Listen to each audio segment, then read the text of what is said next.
हर political party हवा में नंगे है। सब पॉलिटिकल पार्टी अपराधियों से पैसा वसूली करते हैं और अपनी पार्टी चलाते हैं। आप एक को गाली दीजिएगा। क्रिमिनल होता है किसी भी जात का, और उसको बकसना नहीं चाहिए। एसपीडी ट्रायल करके उसको अविलंब फांसी मिलनी चाहिए। 13 हत्याकांड और लगातार एक गरीब आदमी के बाराती के बीच में 2 मासूम बच्चों को गोली लगना, क्या ये एसपीडी ट्रायल नहीं होगी?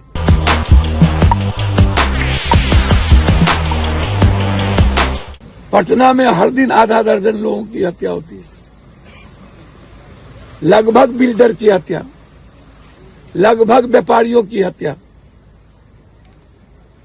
कल मधेपुरा में मुखिया की हत्या कर दी गई रात में 11 बजे, 7 गोली मारा गया। अभी मुंगेर में एक बीजेपी के नेता ने पासवान लोगों को बुला करके मरवा दिया।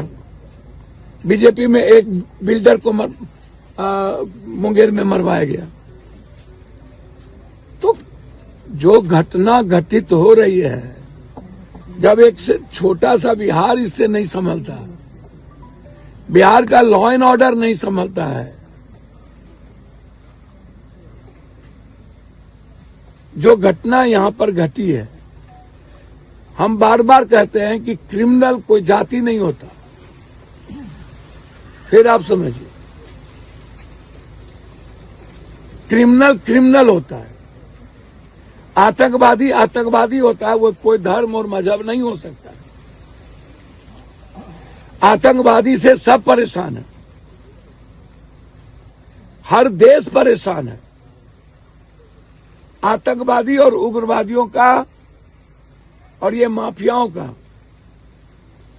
कोई रंग, कोई जात, कोई धर्म और मजहब नहीं होता। फायरिंग जब हो रही थी, सारे लगभग मुसलमान मौलवी ने एक पर्यटक को बचाया। पूरा देश ने कह दिया चढ़ के मारो।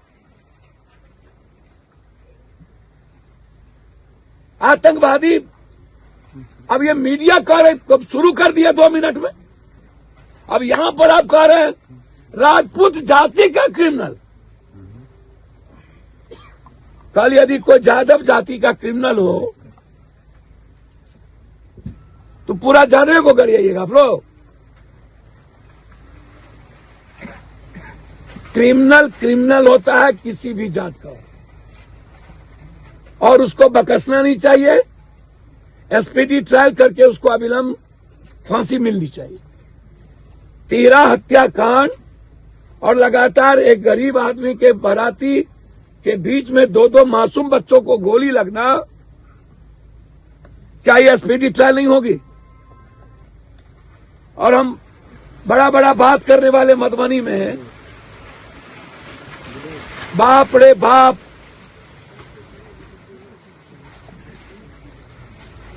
भैया आप मारिए ना नीतीश जी को, सबको खत्म करिए। कर ही रहे हैं बीजेपी वाले। कई हत्या कर चुके हैं, ये कई बार गोली चला चुके हैं, कितने लोगों से ये लड़ चुके हैं। इन्हें पूरे तरीके से बीजेपी का संरक्षण प्राप्त है। हम तो कभी कभी हंसी आती है सम्राट जी पर। वो कहते थे कि यदि कुशवाहा पसीना बहाएगा तो हम खून बहा देंगे। स्नेहा कुशवाहा को बलात्कार करके मार दिया, देखने नहीं गए। लगातार कई घटनाओं में कुशवाहा समाज की हत्या हो रही है, कभी नहीं गए।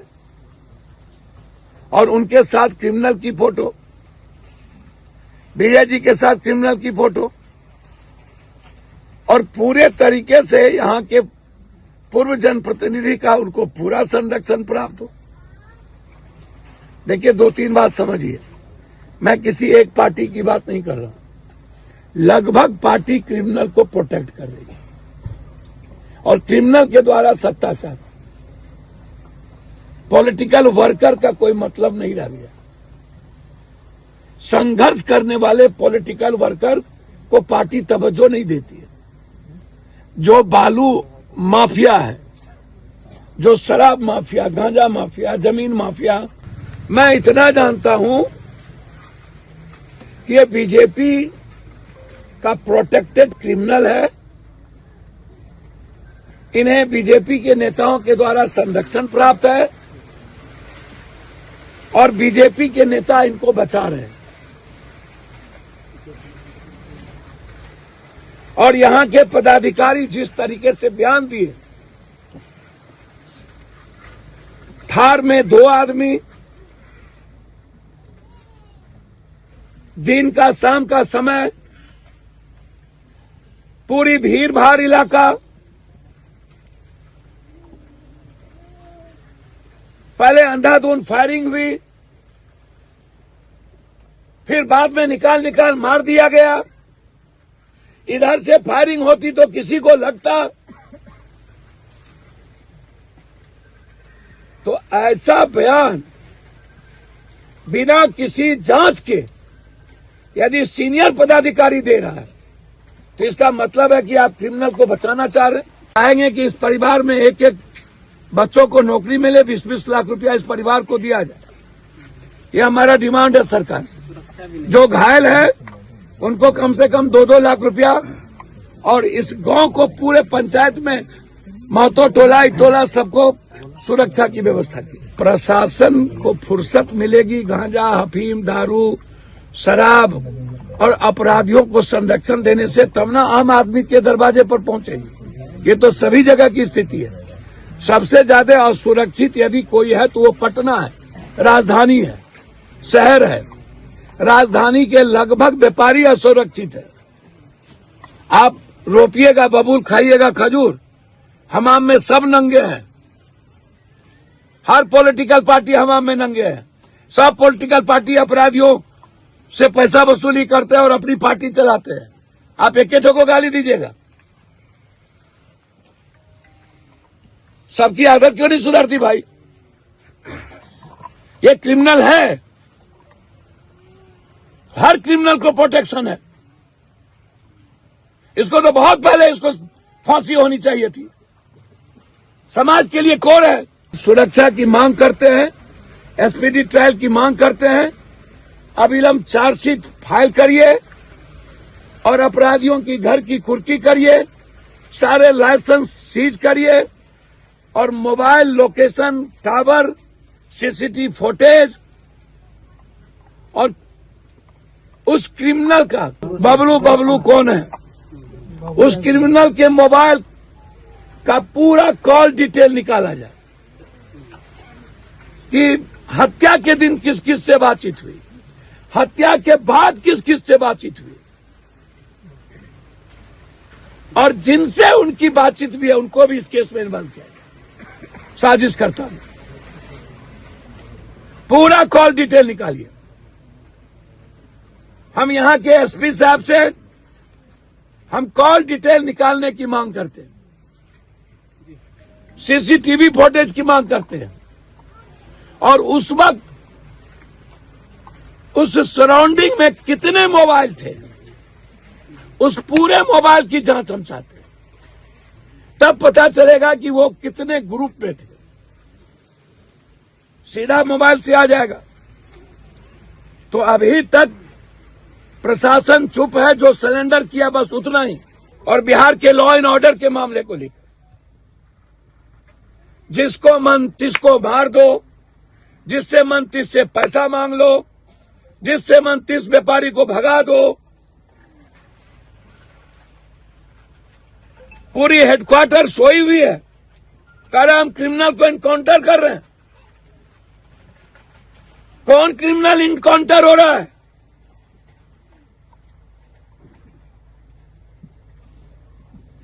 सर, ग्रामीणों का कहना है कि करनी सेना जिंदाबाद के नारे भी लगाए। अच्छा, एक बात समझिए, ग्रामीण का कहना कुछ भी है, ऐसे लोग संरक्षण ले लेते हैं जात का, ताकि जात उसके साथ खड़े हो जाए। कोई जात खड़ा है क्या?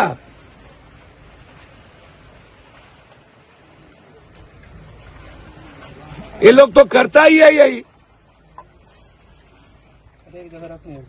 अब पप्पू यादव को भी आप कहिए, हम तो अभी गवर्नर साहब को फोन किए सुबह, घटना के दिन एसपी डीआईजी से मेरी बातचीत हुई 2-2 बार, और मैं जाते ही अभी गवर्नर साहब से मिलूंगा। सदन नहीं चल रहा, नहीं तो सदन में ये मामला उठता।